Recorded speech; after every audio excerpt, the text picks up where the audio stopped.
Thanks for watching this Whacky Wizards video about tips and tricks when using Boomwhackers in your classroom. One of the nicest things about Boomwhackers is how little technique or special treatment they need, but nonetheless, I hope that this lesson can help you preserve your instruments and your sanity.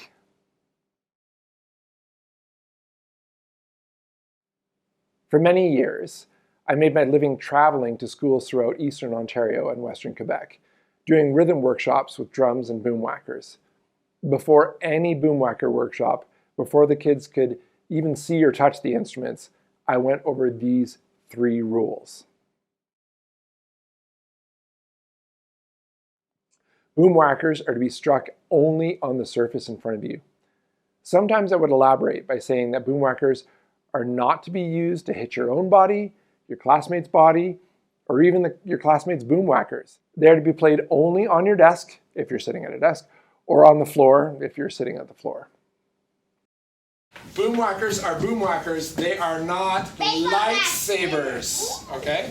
Which means we're not hitting other people's boomwhackers. We're not hitting anything other than our desk in front of us with the boomwhackers. We don't hit our knee. Well, you can hit your own knee, that's okay, but we're not hitting our heads, we're not hitting our neighbors, we're not hitting anything else. We're only hitting boomwhackers on the table. They are not lightsabers or swords or anything, right?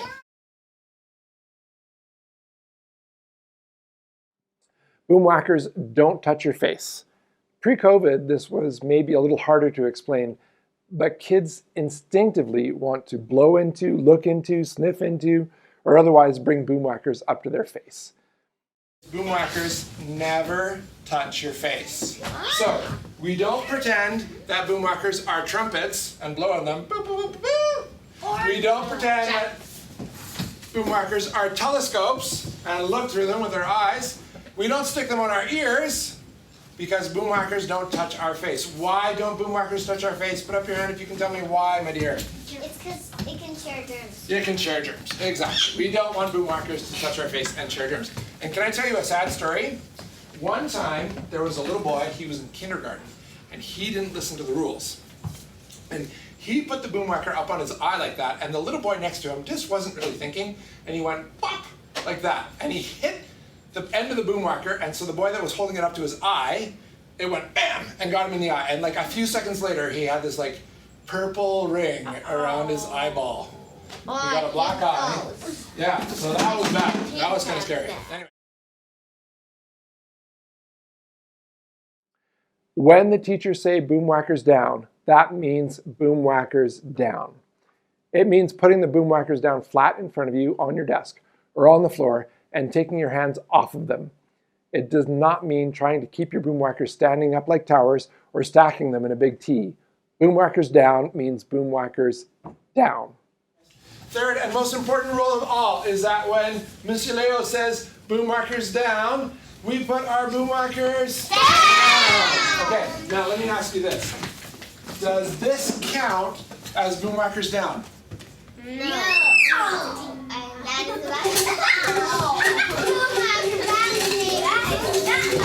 No, that is not boomwhackers down, okay? Is this boomwhackers down? Yeah. Is that boomwhackers down? No. Is this boomwhackers down? Yeah. Yes, exactly, okay? This last rule is essential to keeping order in your classroom. You can't possibly give instructions or help individuals if other students continue to play when it's not time to play. One way to regulate this more is by doing something I call the big finish, which I'll explain in the next section. In my experience, often when kids have something in their hands that they can make noise with, they just want to make noise. I don't think there's a way to completely suppress this, so it's better to let them have some time to control it and release it. When I'm done a particular song or exercise with kids, I'll often get them to do a big finish, which is simply a kind of drum roll where they can all play as fast and as loud as they want for a few seconds. I signal the end of the big finish by lifting up my arms and bringing them down to signal boomwhackers down, at which point the noise needs to stop.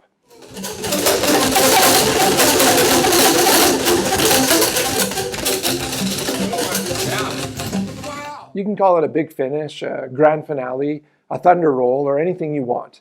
It's just a great way to signal when it's time for the music to stop and the listening to start. My favorite way to store Boomwhackers is in 5-gallon buckets that you can get from the hardware store. You can store 6 one-octave sets in 2 buckets. One bucket is for the 4 lowest notes of the set, while the other is for the 4 highest notes in the set. You can make your own labels or download these ones from the link included in this lesson. Buckets work really well for distributing the instruments among your students and putting them away, which I'll explain more in the next section of the video. If your classroom has more than 6 one-octave sets, I recommend storing them in 4 buckets rather than 3. You'll still need 2 for the high notes and 2 for the low notes.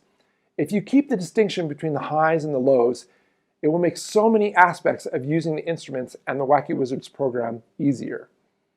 Don't try to jam more into a bucket than will fit. If the Boomwhackers get squished, they can lose their form and begin to crack. A happy Boomwhacker is a round Boomwhacker.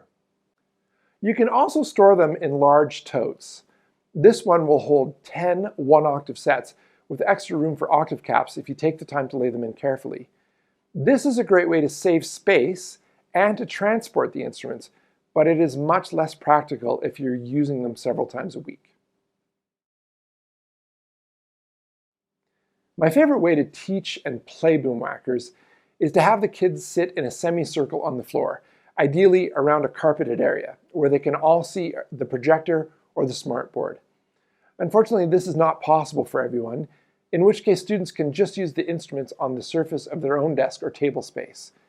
Clear off everything from these workspaces before you begin, as the kids will need some space to move and accidents of knocking things to the floor can be avoided.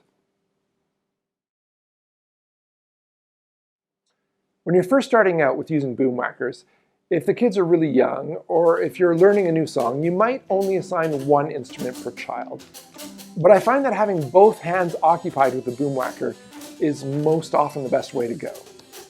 You can assign designated students to take the high or low buckets around the classroom to help distribute them. Often the players will need to take 1 tube from the high bucket and 1 from the low. When putting them away, again, students can walk around collecting high Boomwhackers in 1 bucket and low ones in the other.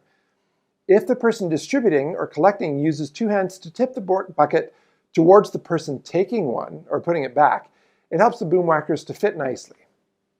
If you keep your Boomwhackers this way, with practice, you'll find that you can get them out and put them away fairly quickly with your kids.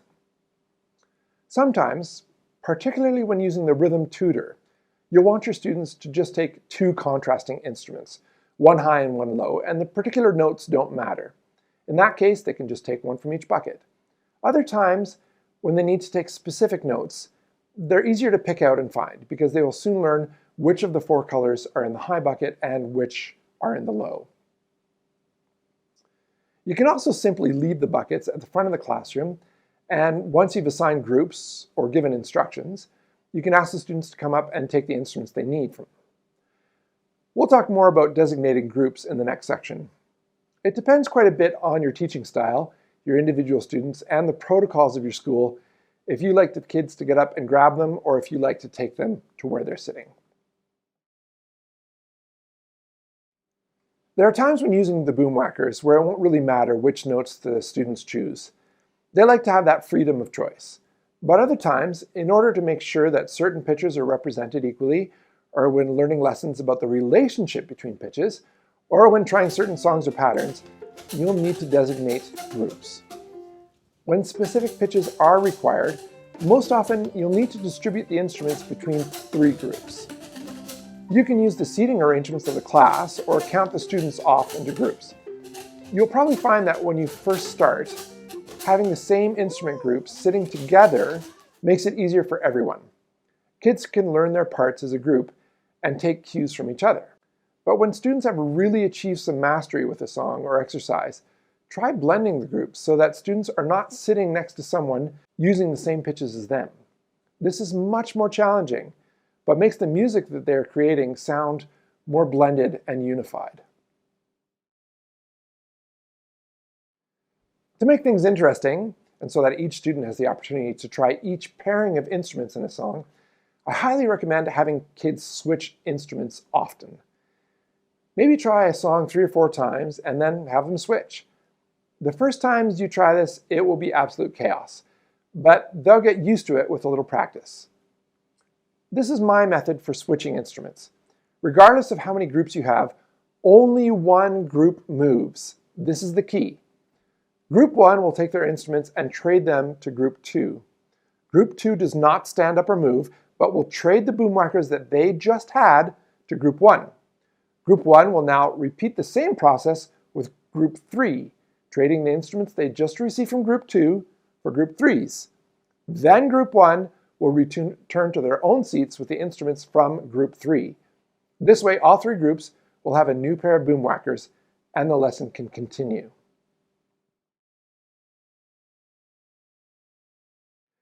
Making a sound with a boomwhacker is pretty simple. You simply need to strike it against a surface for it to make a noise. You'll get the clearest sound if the instrument is allowed to bounce naturally, which luckily they tend to do. Teach your students to hold on to the boomwhackers with only enough tension that they won't fly out of their hands to get the best sound. Clutching them too tightly isn't good for the boomwhacker or the player. There are 2 things which should always be avoided. First, never strike the boomwhacker so that it is hitting the edge of a desk or a table or across the back of a chair.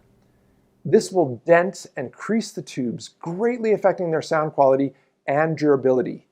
Dents and creases can't be fixed, and your boomwhackers will have a very short lifespan if you play them this way. Secondly, never play the boomwhackers so that the entire length of the instrument strikes the surface at once. This has less to do with protecting the instrument as it does about protecting your ears. Playing this way distorts the sound of the instrument and doubles or even triples the volume. My advice is to not even show the students that this can be done, and deal with the problem only when someone discovers it by accident. Otherwise, everyone will want to try it, and you'll never get that one mischievous kid to stop doing it. It's no joke. 40 boomwhackers in a classroom doing this simultaneously can create noise levels high enough to cause hearing damage. So please be careful. Octave caps allow you to extend the range of the boomwhackers by 1 octave lower than the standard pitches. Simply put the cap on one end of the tube to hear the effect.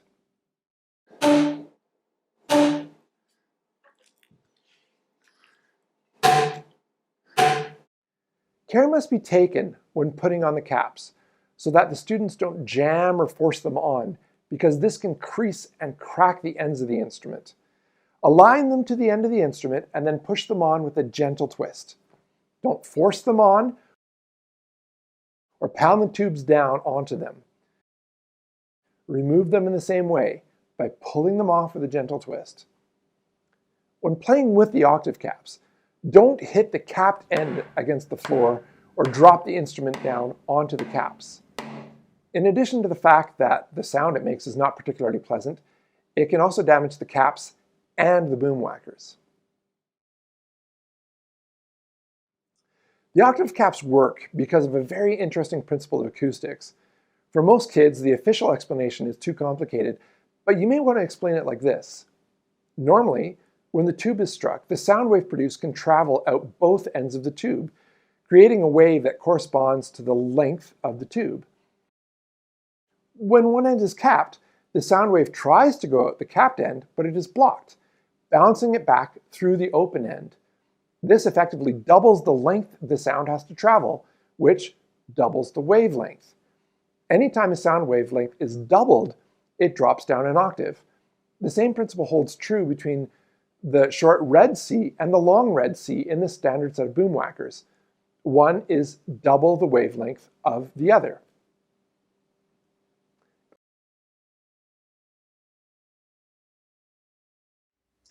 Boomwhackers are made of a very durable plastic and are incredibly easy to clean. Just wipe them down with a cloth or a disinfectant wipe.